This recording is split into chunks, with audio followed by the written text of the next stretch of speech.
Təlimin unikallığı nədədir? Təlimin düşünürəm unikallığı onun formatındadır.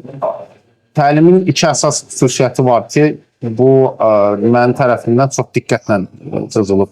Birinci, təlim asan dildədir. Yəni insanlar təlimdə terminlərdə baxıb qalmırlar. Yəni asan dildə keçirən bir təlimdir. İkincisi isə təlimin müsbət fonda getməsidir. Ümumiyyətlə düşünürəm ki, oyanış üçün olan təlimlər arasındakı müsbət fonda ola bilən təlim yeganə budur. Bunda bir səbəbi var əslində. Bəlkə də mən özüm bu prosesi oradan keçib gəlmişəm. Bizim ayılanlara, oyananlara belə deyək də yanaşsaz, onların hamısı öz oyanışının rahat yolundan olmadığını biləcəklər. Ağırlıqdan keçiblər. Və bu eyni ilə də məndə də olmuş bir proses idi. Və bizim təlimlər vaxtı ağrının olduğu barədə eşidəndə məndə əslində daxilən yaranırdı ki, yəni belə də olmalıdır da, necə keçməlisən ki.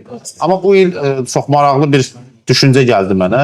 Düşüncə gəldi ki, niyə mütləq ağrı olmalıdır? Bəlkə ağrısız keçid eləməni yaradacaq. Ona görə də bu metamorfoz təliminin artıq yeni bir quruluşunu biz bu məsələyə çox diqqət elədik və düşünürük ki, Allahın köməyindən onun nail olmuşuq. Və bu təlim artıq oyanışı müsbət fonda verə bilən bir təlimdir.